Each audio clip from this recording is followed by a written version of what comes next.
사람이 죽으면 땅이 그 피를 들이키고 부활은 없다. 이 말은 어디에 기록되어져 있는 말인가 하면 1세기 고린도의 도시 한가운데 큰 돌에 새겨진 글귀였습니다. 그러므로 당시에 고린도 도시가 이 글귀를 새겨놨다라는 것은 이들이 가지고 있는 철학이 이와 같았다라고 볼 수 있는데, 이 고린도의 철학은 또 어떤 것이었는가 하면 히랍 철학의 중심이 고린도 철학이었습니다. 우리가 알고 있듯이 히랍 철학의 대부는 아리스토텔레스와 소크라테스입니다. 이 히랍 철학자들은, 또 히랍의 철학은 부활을 믿지 않았습니다. 그러므로 이 부활을 믿지 않는 히랍 철학의 영향이 고린도 철학에도 영향을 주었고, 또 고린도 도시에도 영향을 주었기 때문에 고린도 교회 성도들도 이 영향을 받았습니다. 그러므로 예수를 믿어 내가 예수의 사람이 되고, 또 말씀은 부활을 가르치고 있지만 그 도시의 분위기가 부활은 없다. 그리고 도시 한가운데 돌에다가 사람이 죽으면 땅이 그 피를 들이키고 부활은 없다라고 놓은 그런 분위기이기 때문에 예수 믿는 자들, 고린도 교회 성도들도 역시 부활에 대한 확신을 가지지 못한 사람들이 많았습니다. 그러므로 또 늘 가다금 정말 부활이 있을까? 부활이 어떻게 우리에게 이루어지겠는가라는 의심을 가지고 있는 사람들이 고린도 성도들이었습니다. 35절 말씀에 보니까 누가 묻기를 죽은 자들이 어떻게 다시 살아나며 어떠한 몸으로 오느냐 하리니, 고린도 교회 성도들이 가지고 있었던 질문이 이것이라는 것입니다. 죽은 자들이 어떻게 다시 살아나며, 그러면 죽은 자들이 다시 살아난다면 어떤 몸으로 다시 살아나느냐라고 가지고 있는 질문이 있었는데, 도대체 죽은 자들이 어떻게 다시 살아날 수 있는가? 이 질문이 교회 밖에 있는 사람들, 교회 다니는 사람들이 부활에 대해서 이야기하자 너희가 부활을 이야기하지만 죽은 자들이 어떻게 다시 살아날 수 있느냐라고 교회 밖의 사람들이 질문하는 것이 아니라 교회 안에 성도된 자들이 가지고 있었던 질문입니다. 즉 믿음의 확신이, 부활의 확신이 흔들리고 이런 질문 가운데 이들이 있었다라는 것입니다. 오늘 이 이야기를 우리가 무시할 수 없는 것이, 오늘 우리나라의 한국의 교회들도 한국이라는 독특한 문화에 영향을 받습니다. 즉 다시 말해서 이 유교 문화의 뿌리를 가지고 있는 한국에서 제사의 문제가 신앙에 큰 영향을 끼치게 되고, 또 교회 신앙생활 하면서도 조상신을 섬기는 것, 그리고 제사를 지내는 것, 이러한 것들에 대한 부담과 또 여기에 대한 당연한, 그리고 또 이렇게 하는 것이 나쁜 것이 아니다, 또 제사 지내지 않는 것이 잘못된 것이다 라고 하는 여러 생각들이 있습니다. 그리고 불교가 이 나라에 흥왕했는데, 이 불교에 심취했던 사람들은 교회 나오고도 불교적인 색채를 가지고 신앙생활을 하게 됩니다. 그러므로 오늘 이 사회의 분위기, 사회의 문화가 어떠하냐라는 것이 신앙에 영향을 끼칠 수 있기 때문에, 그러므로 오늘 우리가 어떻게 해야 되는가? 성경은 도대체 우리에게 어떻게 가르치고 있는가? 오늘 하나님께서는 내게 어떤 말씀을 교훈하고 있는가? 이 말씀을 잘 살펴야 우리가 시대에 물들지 아니하고, 또 시대의 분위기에 흔들리지 아니하고 하나님의 말씀을 쫓아 하나님을 기쁘시게 할 수 있는 사람이 될 수 있는 줄로 믿습니다. 어떻게 죽은 자가 다시 살아날 수 있는가? 오늘 우리에게도 이런 의문들이 있을 텐데, 그러므로 오늘 우리가 가지고 있는 생각, 그리고 사회적인 분위기, 이런 것들이 아니라 하나님께서는 이 부활에 대해서, 죽은 자가 다시 살아나는 것에 대해서 어떻게 말씀하고 계시는가? 하나님의 말씀을 살핌으로 우리의 신앙을 부활의 반석 위에 든든히 세우려고 합니다.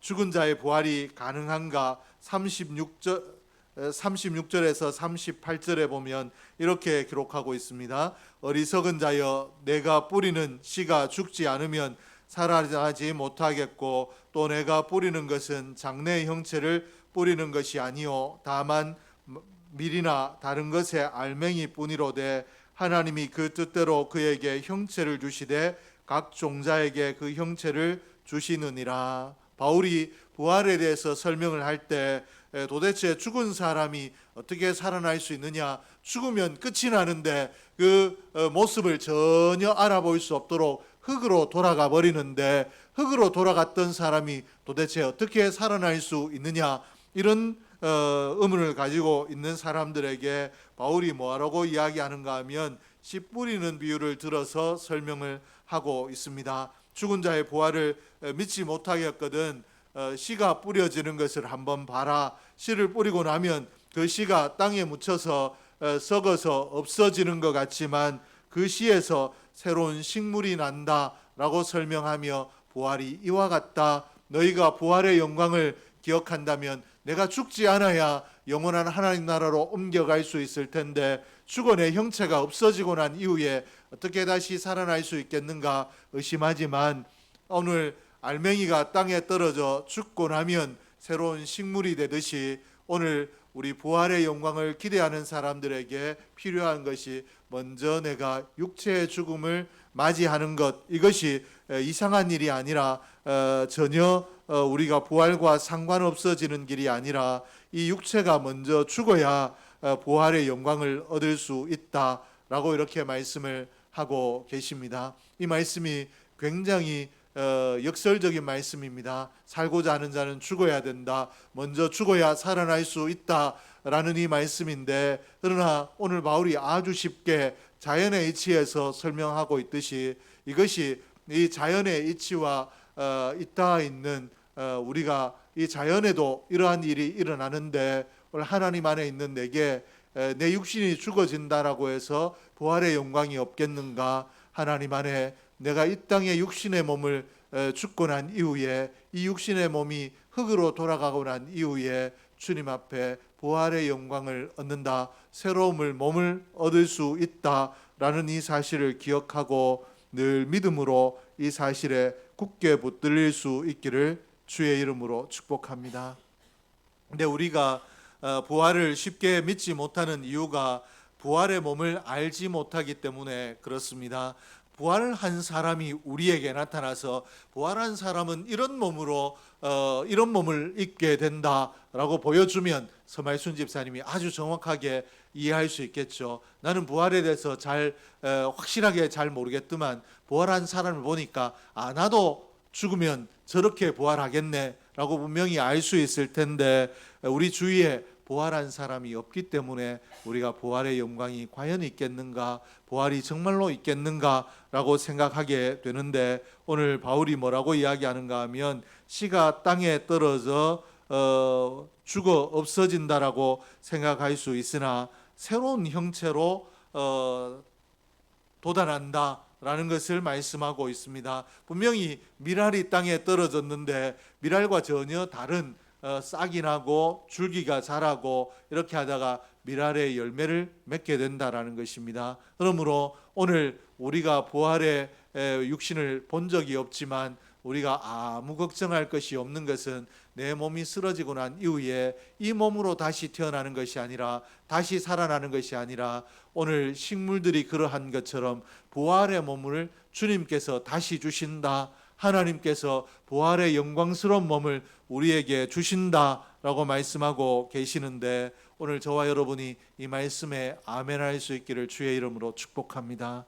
오늘 내 이성으로 내 짐작으로 내 생각으로 잘 알 수 없지만 하나님께서 분명히 약속하고 계시기 때문에 내가 이 땅의 생을 마감하고 난 이후에 부활의 영광을 얻게 되고 부활의 육신을 힘입어 다시 하나님 나라에 들어갈 수 있다라는 이 말씀을 기억할 수 있기를 주의 이름으로 축복합니다. 35절 말씀에 보니까 누가 묻기를 죽은 자들이 어떻게 다시 살아나며 어떠한 몸으로 오려느냐 하리니, 39절에서 41절에 육체는 다 같은 육체가 아니니 하나는 사람의 육체요 하나는 짐승의 육체요 하나는 씨의 육체, 새의 육체요 하나는 물고기의 육체라. 하늘에 속한 형체도 있고 땅에 속한 형체도 있으나 하늘에 속한 것의 영광이 따로 있고 땅에 속한 것의 영광이 따로 있으니 해의 영광이 다르고 달의 영광이 다르며 별의 영광도 다른데 별과 별의 영광이 다르도다. 오늘 이 땅에 부활의 형체가 없기 때문에 우리가 부활의 형체에 대해서 알 수 없고 여기에 대한 불확실성을 가지고 있지만 오늘 모든 이 부활의 몸이 다른 것처럼 새의 몸이 다르고 또 짐승의 육신이 다른 것처럼 오늘 우리 이 땅에 육으로 입었던 몸이 다르고 영적으로 부활의 영광을 얻을 몸이 다르다라고 이렇게 말씀을 하고 계십니다. 그러나 우리가 다른 몸을 힘입기 때문에 이 땅의 몸이 쓰러져도 썩어져도 흙으로 돌아가도 아무런 상관이 없고 하나님께서 부활을 우리에게 분명히 약속해 주셨기 때문에 그러나 부활의 영광은 분명히 있다라고 이렇게 말씀하고 계시는데 이 사실을 믿음으로 확신할 수 있기를 주의 이름으로 축복합니다. 우리가 이 땅의 부활의 육신을 보지 못했기 때문에 우리의 논리로 우리의 설명으로 부활의 몸은 이러하다라고 설명할 수 없지만 부활의 몸의 특성은 우리가 말씀을 통해서 알 수 있는데 부활의 몸의 특성은 어떤 것이냐? 오늘 말씀해 보니까 썩을 것으로 심고 썩지 아니할 것으로 다시 살아나며 이렇게 기록을 하고 있습니다. 이 땅의 몸은 영원하지 못해서 분명히 썩어질 몸이지만 우리가 다시 주님 안에서 부활의 몸을 입게 되는데 그 부활의 몸은 어떤 몸이냐? 썩지 않은 영원한 몸이다 라고 이렇게 말씀을 하고 계십니다. 그리고 베드로전서 1장 3절에서 4절에 보니까 우리 주 예수 그리스도의 아버지 하나님을 찬송하리로다. 그의 많으신 긍휼대로 예수 그리스도를 죽은 자 가운데서 부활하게 하심으로 말미암아 우리를 거듭나게 하사 산 소망이 있게 하시며 썩지 않고 더럽지 않고 쇠하지 아니하는 유업을 얻게 하시나니 곧 너희를 위하여 하늘에 간직하신 것이리라. 오늘 베드로전서 1장 3절에 4절에 보니까 더럽지 않고 라고 이렇게 말을 하고 있는데 이 말이 무슨 말인가 하면 망하지 않는다라는 말입니다. 그리고 또 쇠하지 않는 기업이라고 이야기하고 있는데 우리가 장차 받게 될 부활의 몸이 썩지 않는 망하지 않는 몸이고 쇠하지 않는 몸이다. 우리가 이 땅에 가지고 있는 이 몸은 태어나는 순간부터 죽음을 향해서 나아갑니다. 시간이 지날수록 죽음과 가까워져 가는 것이 우리 몸의 특성인데 그러나 부활의 몸은 이런 죽음을 향해 나아가는 쇠하는 몸, 망하는 몸이 아니라 영원한 몸이다 라고 이렇게 가르치고 있습니다. 그러므로 부활의 몸을 영광이라고 이야기하는 것이 다시 썩어지고 다시 죽어지는 그런 몸이 아니라 영원함을 힘입기 때문에 부활의 몸을 영광의 몸이라고 표현하고 있습니다. 그리고 욕된 것으로 심고 영광스러운 것으로 다시 살아나며 이렇게 했는데 오늘 우리가 이 땅에서 몸으로 살아갈 때 아무리 도덕적으로 깨끗하려고 노력을 해도 우리는 죄에서 완전히 떠날 수가 없고 우리는 욕된 삶을 살아갑니다. 그러나 이 땅에 살아가는 동안에 우리의 몸이 욕된 몸인데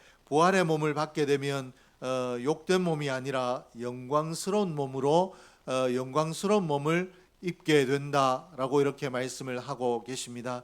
내가 원치 않는 죄를 끊임없이 범하여 욕된 삶을 살아가는 내 몸이 아니라 이 죄와 전혀 상관이 없는 영광스러움으로 우리의 몸이 다시 살아난다라고 이렇게 말씀을 하고 계시며 약한 것으로 심고 강한 것으로 다시 살아나며 이렇게 했는데 우리가 이 땅에서 참 약한 존재이지만 부활의 몸은 강한 몸이다 라고 이렇게 표현을 하고 있습니다. 그러므로 우리 이 땅에서 병균의 침입을 이기지 못하는 연약함을 가지고 있고 불안함이 들어오면 그 불안을 견디지 못하는 나약함을 가지고 있는데 이런 나약함이 아니라 하나님의 뜻에 온전히 매여 하나님의 영광을 드러내는 온전한 몸으로 우리가 다시 살아난다라고 이렇게 말씀을 하고 계십니다. 그리고 육의 몸으로 심고 신령한 몸으로 다시 살아나며 육의 몸이 있은즉 또 영의 몸도 있느니라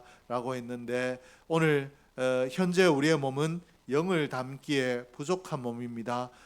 그렇기 때문에 우리 안에 늘 갈등이 있습니다. 우리가 예수 믿었는데도 왜 우리의 삶에 갈등이 있는가?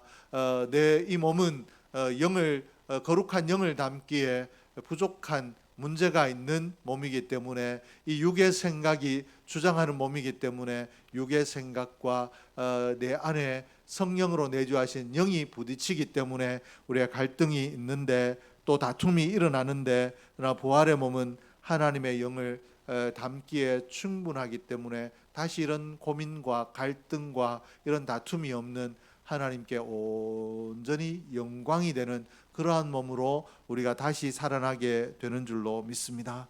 그러면 우리가 어떻게 부활의 몸을 얻을 수 있는가?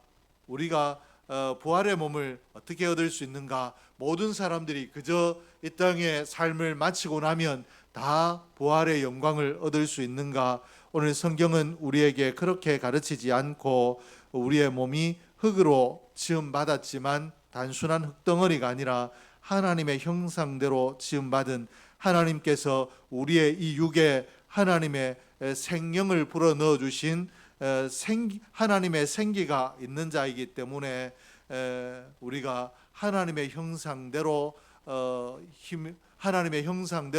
지음받은 자들인데, 죄를 지음으로 말미암아 이 하나님의 형상을 잃어버리고 그저 이 육신에 만들어진 이 껍데기만 가지고 있는 하나님의 영성, 하나님의 거룩함, 하나님의 온전하심을 다 잃어버린 존재가 우리인데, 이 부활의 몸은 그러므로 이 잃어버린 하나님의 형상을 되찾아야 부활의 몸을 힘입을 수 있습니다. 하나님의 잃어버린 형상은 죄로 말미암아 이루어졌기 때문에, 이 죄의 문제가 해결되면 하나님의 영광도 하나님의 형상도 우리가 회복할 수 있는데, 이 죄의 문제는 어떻게 회복할 수 있는가? 오로지 죄 없는 사람이 죄값을 치르는 것인데, 이를 위하여 하나님의 아들 독생자 예수 그리스도께서 이 땅에 오셔서 우리의 죄값을 다 지시고 십자가에 우리를 대신하여 죽어주셨습니다. 그러므로 나를 대신하여 죽어주신 십자가의 그 예수님을 믿으면 우리의 연약함이 떠나가고, 우리의 불완전함이 떠나가고, 우리의 잃어버린 하나님의 형상이 회복되는 부활의 영광을 약속받게 되고, 장차 우리가 부활의 몸을 힘입게 되는 줄로 믿습니다. 그러므로 오늘 내가 예수 안에 있다라는 것이 얼마나 감사한 일인가. 주님께서 나를 위하여 피 흘려 주시고 살찢어 주시며, 또 주님께서 이 십자가의 고통에 머물러 계시지 않고 부활의 새벽에 부활하신 것이 우리에게 얼마나 큰 영광이고 얼마나 큰 감사이고 큰 기쁨인가를 기억하며, 오늘 부활의 주님이 부활하신 것처럼 나는 이 땅의 문제와 연약함과 갈등 속에 살아가지만 언젠가는 이 갈등을 완전히 극복한 부활의 영광스러운 몸으로 하나님 앞에 다시 서게 된다라는 사실을 기억하며, 오늘을 이겨내고 오늘의 믿음을 새롭게 하는 저와 여러분 될 수 있기를 주의 이름으로 축복합니다. 기도하겠습니다. 하나님 아버지 감사합니다.